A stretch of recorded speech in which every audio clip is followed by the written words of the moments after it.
지금까지 살면서 여러분의 집에 누가 왔을 때 가장 기뻤습니까? 한번 생각을 해 보십시오. 친구, 직장 동료, 부모님, 자녀들, 아니면 누가? 오늘은 다윗을 통해서 이 문제에 대해서 살펴보도록 하겠습니다. 여기에 어떤 답을 다윗은 내리고 있는지를 우리는 본문을 통해서 확인을 할 수 있습니다. 다윗은 목동 시절에 사무엘 선지자로부터 기름 부음을 받은 이후에 약 20여 년이 흘렀어야 실질적인 온 이스라엘의 왕으로 기름 부음을 받습니다. 그리고 지난주 우리가 사무엘하 5장에서 살펴보았듯이 자신의 이스라엘 전체의 통치를 강화하기 위해서 중요한 3가지 요소 중에 2가지를 실천에 옮겼습니다. 첫째가 뭐였죠? 다윗 왕국의 새로운 수도가 될 예루살렘을 정복하는 것이었습니다. 둘째는 이스라엘의 지속적인 위협의 대상인 블레셋을 물리치는 것이었습니다. 블레셋을 물리친 일이 어떤 의미가 있냐면요, 여호수아로부터 시작된 게 가나안 정복 전쟁이었습니다. 하나님께서 약속하신 축복의 땅 가나안을 여호수아를 통해서 정복하게 하는 전쟁을 함으로써 그 땅을 차지하게 됩니다. 근데 모든 땅을 완벽하게 차지하지 못했죠. 거기에 남아있는 족속들이 여전히 있었습니다. 대표적인 게 블레셋 족속들이죠. 그런데 지난주에 사무엘하 5장에서 이 블레셋을 2번에 걸쳐서 다윗이 물리치었습니다. 그럼으로써 여호수아로부터 시작된 가나안 정복이 다윗에 의해서 어느 정도 최종적으로 완성되었음을 의미한다, 이 말입니다. 세 번째, 오늘 우리가 13번째 다윗 이야기에서 살펴볼 내용입니다. 수도를 예루살렘으로 옮겼어요, 첫 번째. 그 다음에 블레셋도 2번에 걸쳐서 물리쳐서 국경지대까지 쫓아냈습니다. 이제 다윗이 무엇을 하겠습니까? 그에게 있어서 온 이스라엘을 다스리는 데 있어서 중요한 나머지 하나가 무엇이겠습니까? 그것에 대해서 이제부터 살펴보도록 하겠습니다. 다윗은 30여 년간 있었던 기럇 여아림 아비나답의 집에서 다윗성 예루살렘으로 하나님의 법궤를 옮기는 일을 진행합니다. 세 번째 일이 이것이었습니다. 기럇 여아림이라는 곳은 어디냐면요, 우리가 예루살렘 이스라엘을 갔을 때 욥바에 갔던 적이 있습니다. 거기에 누굽니까? 요나 물고기 상, 그 앞에서 사진도 찍었었죠. 거기서 걸어서 출발하면 다음날 점심때쯤 되면 도착할 수 있는 거리가 기럇 여아림입니다. 거기서는 상당히 좀 멀죠.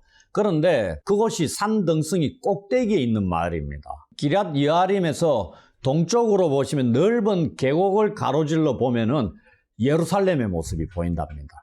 그래서 이 기럇 여아림은 이 순례자들, 예루살렘으로 순례를 가는 그 순례자들이 숨을 돌이키고 마지막 행보를 위해서 기운을 차리는 곳이기도 했다, 이렇게 얘기합니다. 그래서 예루살렘과 기럇 여아림이 어느 정도 떨어지냐면은 약 14km 정도 떨어진 것입니다. 여기서 부산 거리 좀 정도 되겠죠. 그 정도 거리입니다. 엄청나게 먼 거리는 아닙니다. 이 당시에 걸어서 이동하더라도 약 30여 년간 다윗이 온 이스라엘의 왕이 된 때까지 이 아비나답의 집에 여호와의 법궤가 머물러 있었다, 이 말입니다. 이 사울 왕의 통치 시기에 블레셋과의 전쟁에서 빼앗겼던 것입니다. 법궤는 하나님의 임재를 상징하니까 법궤를 빼앗겼다는 것은 하나님의 임재가 떠났다는 것을 의미하는 거죠. 이 하나님의 법궤가 빼앗기고 난 뒤 7개월 정도 블레셋 사람들의 땅에 머무릅니다. 이 블레셋 사람들이 법궤로 인해서 무슨 일을 당하죠? 각 지역마다 재앙을 당합니다. 악한 독종이 생기고. 그래서 그들이 합의해서 다시 이스라엘 땅으로 돌려보냅니다. 돌아온 그 법궤가 기럇 여아림에 20여 년 동안 있게 됩니다. 반면에 이 기간 동안 이스라엘은 여호와의 법궤가 없이 통치가 되었다는 것을 의미하는 거죠. 그렇지 않습니까? 그 당대가 누구죠? 사울왕 통치 시기입니다. 이것은 사사시대에 이스라엘의 왕이 없으므로 자기 소견에 옳은 대로 행한 것과 같은 영적인 상태가 그러했다는 것을 볼 수 있다는 얘기입니다. 여기서 우리는 하나님의 법궤 혹은 속죄소가 이스라엘에서 차지하는 중요성이 무엇인가를 먼저 짚고 넘어갔으면 합니다. 이 법궤라는 거 여러분들 사진을 통해서도 보셨는 줄 아는데 이 길이가 약 2규비 반, 그러니까 우리 치수로 약 1.14m, 1m 조금 더 됩니다, 길이가. 넓이가 한 규비 반, 약 68.6cm. 요 정도 사이즈라 보시면 됩니다. 법궤 안에 중요한 것은 뭐가 있었죠? 세 가지가 있었습니다. 십계명 돌판, 광야에서 방랑하던 시절에 받았던 만나가 담긴 항아리, 그 다음에 아론의 쌍난 지팡이, 요 세 가지가 들어있었습니다. 이 물건들이 무엇을 상징하는 거죠? 돌판은, 십계명 돌판은 뭐죠? 하나님이 이스라엘 민족에게 지키라고 주신 계명입니다. 그 다음에 그 만나는 뭐였죠? 일용할 양식이었습니다. 하나님이 날마다 공급했던 것들. 그 다음에 아론의 쌍난 지팡이는 구원을 상징하는 거였다. 그러니 이 여호와의 법궤라는 것은 이스라엘 민족과 뗄래야 뗄 수 없는 하나님의 임재를 상징하는 것과 맞물려서 그 속에, 그 중심으로 이스라엘 민족이 출애굽 이후에 광야로 행진하고 가나안 땅으로 들어가기까지 40년간 방랑할 때 그들의 행진의 중심에 차지했던 게 뭐죠? 이거 아닙니까? 거의 그런 역할을 했던 게 20-30여 년간 떠나 있었다. 기란 여아림 그곳에 처박혀 있었다. 이래 보시면 되는 거죠. 하나님 뜻을 여쭙는 것도 그런 거고, 그 다음에 하나님이 임재, 그 다음에 전쟁터에 여호와의 법궤를 모셔오면은 전쟁에서 이기고, 하나님이 그곳에 함께 하시는 그런 것이었다는 얘기입니다. 그러니 이스라엘 민족에게 있어서는 하나님의 온전하신 임재를 상징하는 거죠. 그 다음에 여호와의 권능이 드러나는 것으로 보고 있고요. 그 다음에 이스라엘 민족과 맺었던 그런 관계성을 나타내는 겁니다. 그 다음에 그것을 통해서 여호와께서 통치하시는 거룩함을 드러내는 것이고, 그 다음에 이스라엘 부족들과 종족들 사이에 연합을 이루는 하나 되게 하는 것을 상징하는 것이었습니다. 엄청난 중요성을 가지고 있는 거죠. 이것을 다윗이 시온성 다윗성으로 옮겨오는 것. 이게 다윗에게 있어서는 무엇을 의미한다고요? 자기로 인해서 시작된 다윗 왕조의 새로운 질서가 하나님에 의해서 인정을 받는 적법성을 확보하는 것으로 여길 수 있다는 얘기입니다. 사울 통치 시기처럼 여호와의 법궤를 저 한 기퉁에 처박아 둔다 생각해 보십시오. 그리고 다윗이 자기 뜻대로 통치한다.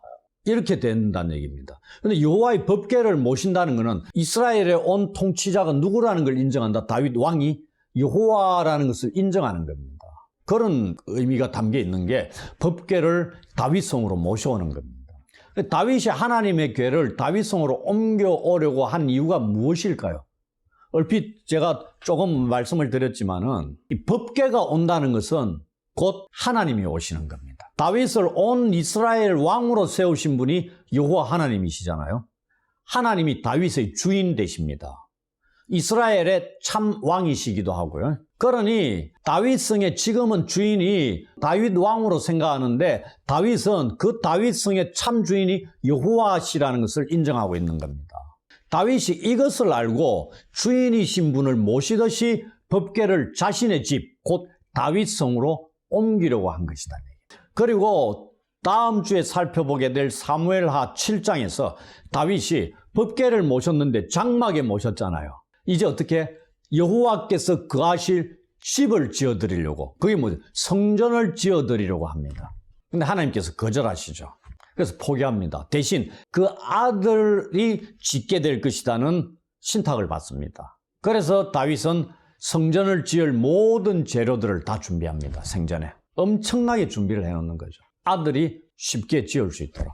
이러한 일련의 일들을 통해서 우리는 다윗이 자신을 기름 부어 이스라엘 왕으로 세우신 여호와 하나님을 얼마나 경외했으며 사랑했는가를 알 수 있다 이 말입니다. 이것을 뒤에서 여호와의 궤가 다윗성으로 들어올 때 다윗이 뛰놀며 춤을 추었다고 했습니다. 그걸 통해서도 확인할 수 있는 거죠.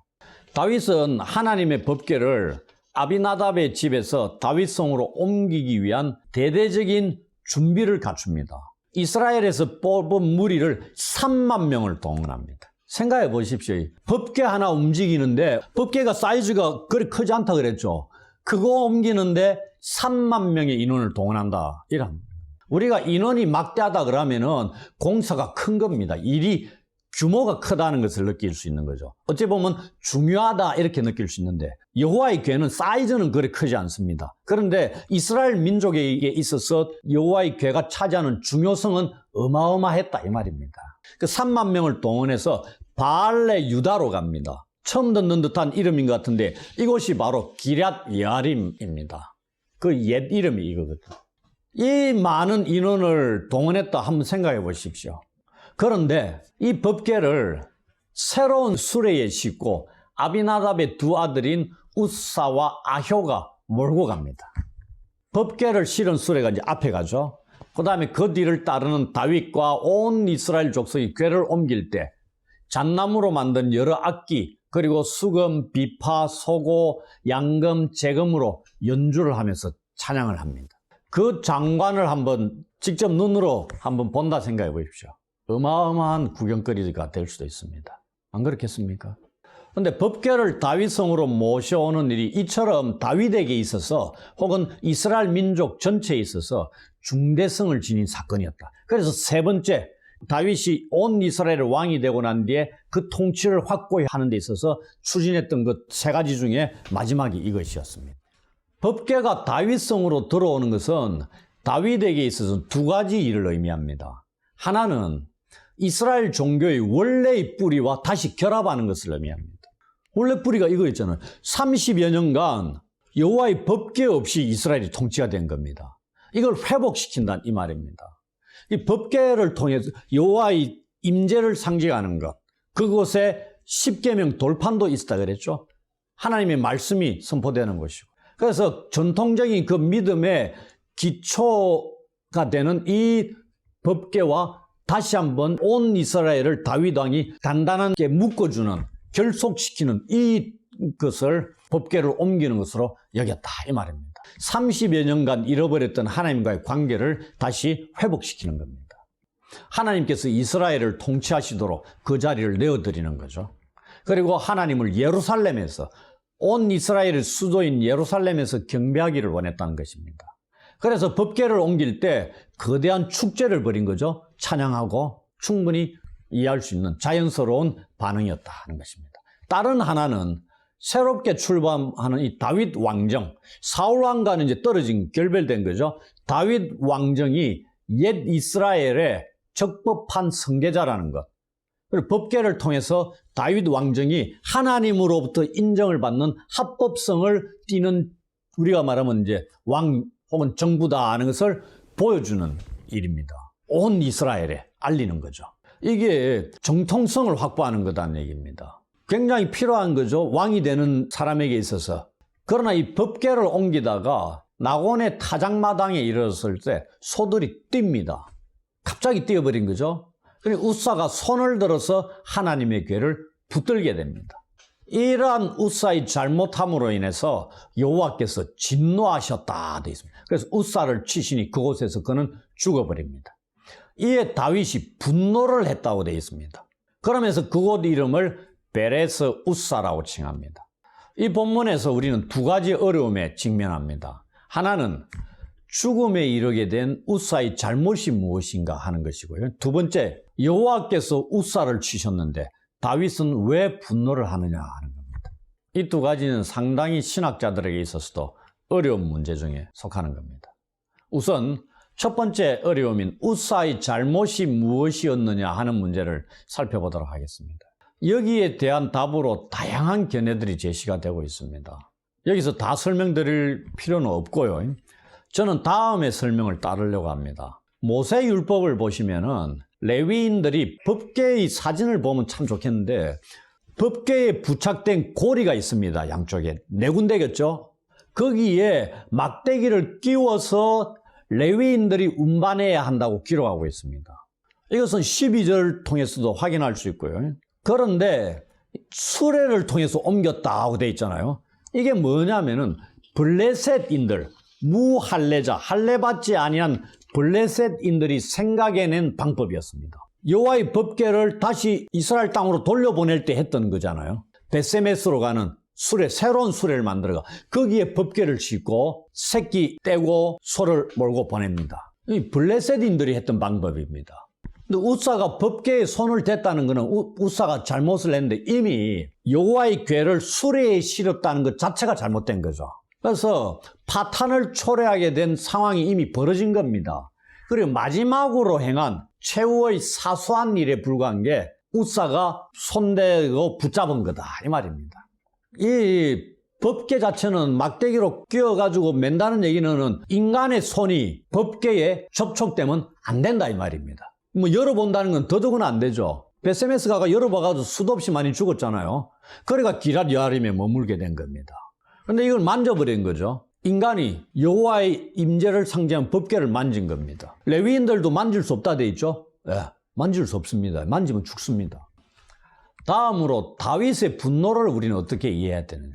그의 분노가 무엇에 대한 것이고 누구를 향한 것이냐. 일반적으로 여호와 하나님을 향한 분노로 생각합니다. 여호와께서 우사를 쳐서 죽여버리니까 다윗이 분노를 했다 그랬습니다. 그럼 누구에게 분노했겠어요? 그래서 일반적으로 여호와 하나님을 대상으로 한 것이다 이렇게 보는 사람도 있습니다. 그런데 생각해 보십시오. 우리가 지금 13번째 다윗 이야기를 살펴보고 있는데 다윗이 그럴 인물 같습니까? 아니, 다윗도 뭐 인간인데 실수할 수 있지 이렇게 생각할 수 있죠. 저는 그렇게 생각을 하지 않습니다. 어떻게 이 문제를 해결하려고 생각하냐면은 저는 이제 다음과 같이 설명을 드릴게요. 창세기 45장을 보면은 여기 지금 이 분노한다는 히브리어가 하라입니다. 하라 하지 말라가 아니고요. 하라. 창세기 45장의 도움을 읽고자 하는데 그것을 보면은 애굽의 총리가 된 요셉이 자신을 팔아버렸던 형들에게 자신의 정체를 밝히고 난 뒤에 형들에게 하는 말이 나옵니다. 그중 하나가 45장 5절의 말씀입니다. 뭐라고 되어 있냐면요. 당신들이 나를 이곳에 팔았다고 해서 근심하지 마소서, 한탄하지 마소서 이렇게 되어 있죠. 여기서 한탄하다는 얘기가 하라입니다.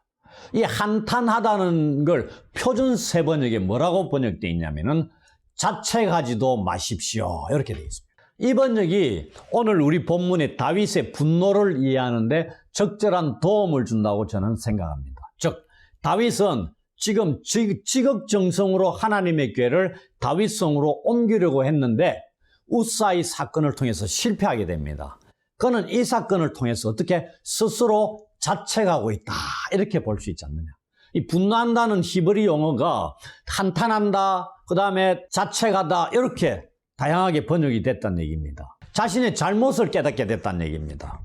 이것은 9절 보시면은 다윗이 그날에 여호와를 두려워했다는 구절을 통해서도 알 수 있죠. 그리고 3개월이 지나서 다시 궤를 옮길 때 그때는 메고 옮겼다고 돼 있습니다. 수레에 싣고 하나님의 궤를 옮기는 것이 잘못된 방법이라는 것을 다윗은 우사의 사건을 통해서 깨닫게 됐다는 얘기입니다.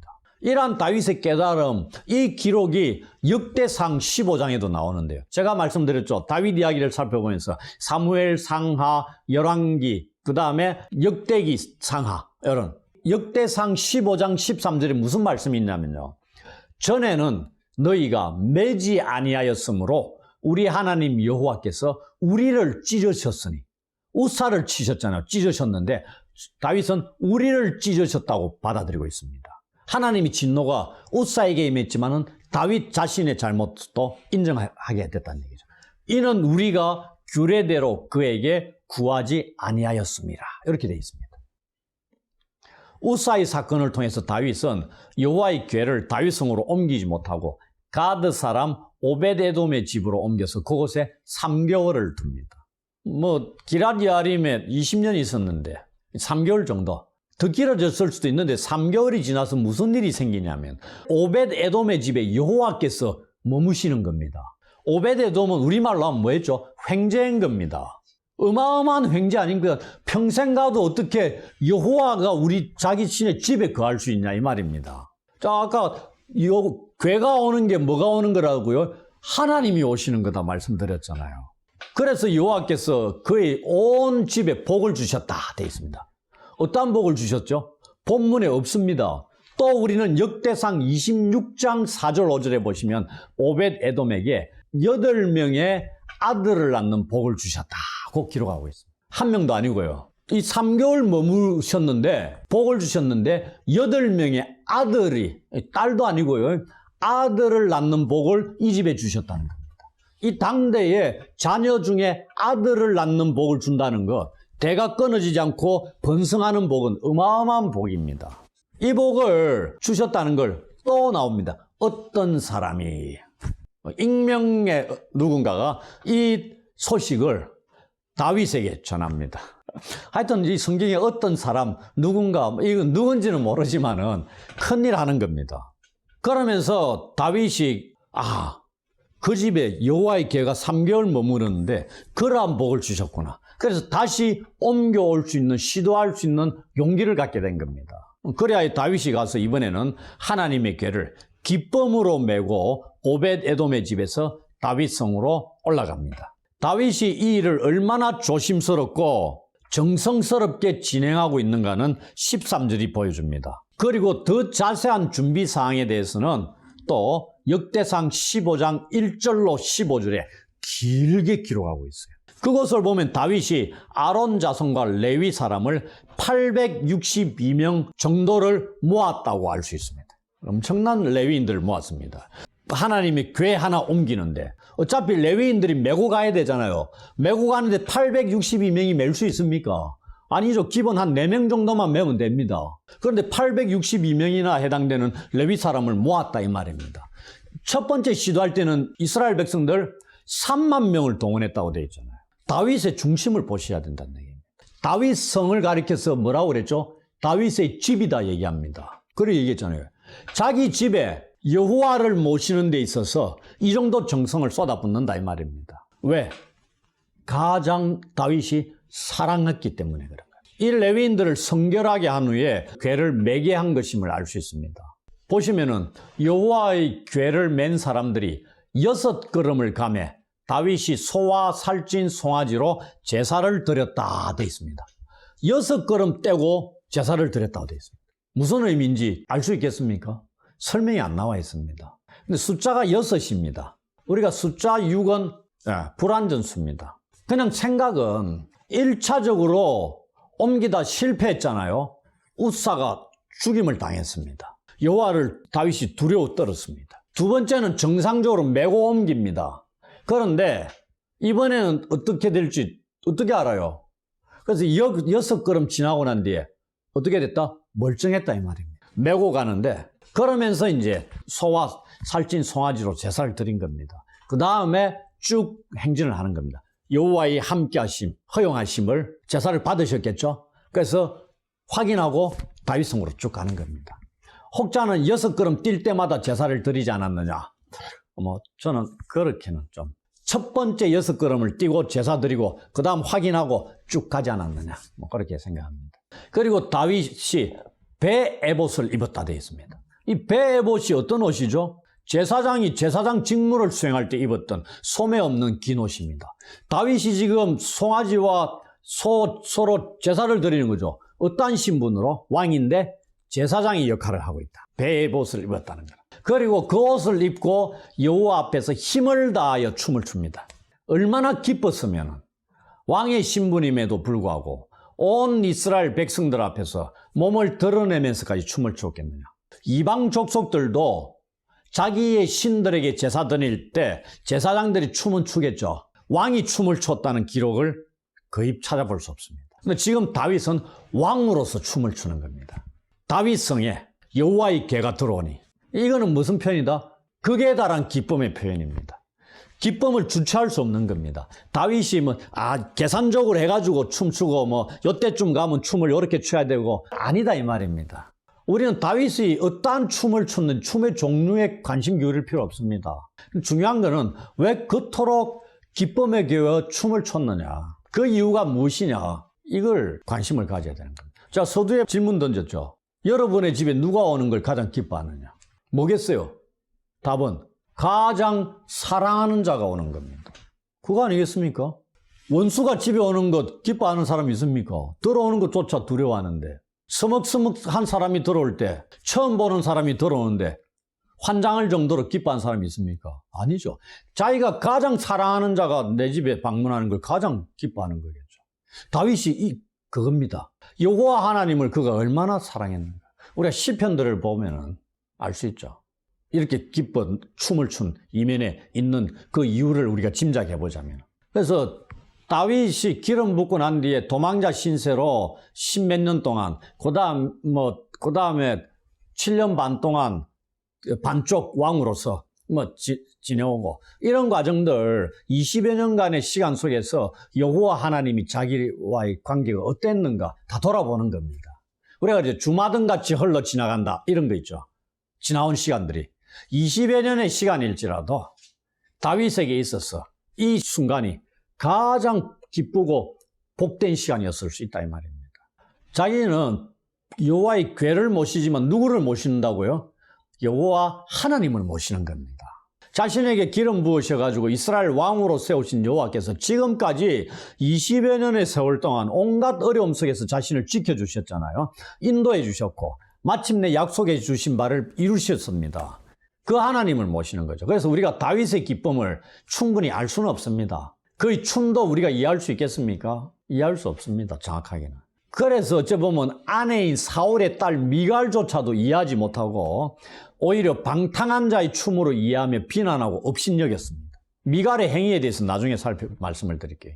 다윗은 춤을 추며 온 이스라엘 족속은 즐거이 환호하면서 나팔을 불고 여호와의 궤를 메웁니다. 온 백성이 기뻐한다는 얘기입니다. 다윗은 옮겨온 여호와의 궤를 이미 사전에 그것을 위해서 준비해둔 장막 가운데 그 준비한 자리에 둡니다. 이미 옮겨오기 전에 장막을 준비하고 법궤가 안치될 자리를 예비해뒀다 이 말입니다. 이게 그 준비한 자리, 이게 히브리어로 메코모입니다. 어디 나오냐면요, 여호와의 궤를 빼앗았던 블레셋 사람들이 독한 종기의 재앙으로 인해 7개월 만에 다시 돌려보내죠. 돌려보낼 때 뭐라고 블레셋 족속들이 말을 하냐면요, 이스라엘 신의 궤를 보내어 그 있던 곳으로 돌아가게 하자. 그 있던 곳이 메코모입니다. 그 말은 뭐죠? 다윗이 준비한 자리가 여호와의 법궤가 있어야 할 마땅한 자리로 모셨다 이 말입니다. 이스라엘로 돌아온 궤를 벳세메스 거민들이 열어보니까 재앙으로 죽어버리고, 그래서 20년간 기랏 여아림에 머물러 있던 그 여호와의 궤가 이제야 원래 그 있던 곳으로 돌아왔다 이 말씀입니다. 그리고 다윗은 그곳에서 번제와 화목제를 드립니다. 이때 우리는 번제와 화목제를 드렸다고 간략하게 끝나버립니다. 근데 역대상 16장 7절부터 36절에 걸쳐서 이 긴 구절에 다윗이 여호와께 번제와 화목제를 드린 후에 아삽과 그의 형제를 세워서 감사 찬양을 드린 내용을 길게 기록하고 있습니다. 아삽의 시이라면 어디 나오죠? 시편에 나오죠. 여기에 역대상 16장 7절부터 36절에 시편이 3개나 인용이 되고 있습니다. 연결되어 있어요. 시편 105편, 시편 96편, 그 다음에 시편 106편. 이러한 구절들의 내용이, 그게 보시면 아삽의 시 이런 게 나옵니다. 이때 다윗이 아삽을 통해서 찬양하게 했다 이 말입니다. 그게 역대상에 기록이 되어 있어요. 우리 오늘 읽은 사무엘하 6장에는 번제를 드렸다 끝. 너무 간략하게 넘어갑니다. 이어서 여호와의 이름으로 백성들을 축복하고 모든 백성들에게 떡 1개와 고기 1조각, 금포도 떡 1덩이씩을 나눠줍니다. 다윗성에 하나님의 궤를 모시고 온 기쁨을 다윗이 온 백성하고 함께 나누고 있는 거다는 얘기입니다. 자기 혼자 즐거워하고 기뻐하는 게 아니고요. 자, 이제 마지막으로 여호와의 궤를 다윗성으로 옮기는 날에 다윗과 온 이스라엘 족속이 즐거이 환호하면서 기뻐하는데 단 한 사람, 이 기쁨과 즐거움에서 소외되고 있습니다. 누구죠? 바로 사울의 딸 미갈입니다. 본문에서는 미갈이 다윗의 아내가 아니라 사울의 딸로 표현하고 있습니다. 3번씩이나. 그런데 미갈은 누굽니까? 다윗의 아내입니다. 그런데 사울의 딸로 등장합니다. 이 표현은 미갈이 다윗의 아내의 위치에 있는 게 아니고 다윗의 적으로서 행동하고 있음을 보여주고 있습니다. 당연하죠. 사울이 누굽니까? 다윗의 적이었잖아요. 다윗성으로 여호와의 법궤를 옮기는 국가적인 행사를 모두 마치고 다윗이 집으로 돌아갑니다. 그 집으로 돌아온 다윗을 사울의 딸 미갈이 맞이합니다. 그런데 미갈이 오늘 다윗이 여호와의 궤를 옮기며 보이는 행동은 방탕한 자와 같은 것이었다고 비난하고 있습니다. 잘 생각해 보십시오. 다윗은 여호와의 법궤를 어떻게 정성껏 자기 집으로 모셨어요. 다윗성으로. 온 정성, 지극정성 다 들여 여호와를 모셨다 이 말입니다. 그런데 그가 이제 일을 마치고 집으로 돌아오니까 집에 있는 아내인 미갈은 다윗을 어떻게 모시냐 이 말입니다. 이 왕인 남편을 업신여기고 비난한 겁니다. 극단적인 대비를 이루죠. 다윗이 여호와의 법궤에 대한 자세와 미갈이 남편인 다윗을 향한 자세 비교해 보십시오. 어떻는가?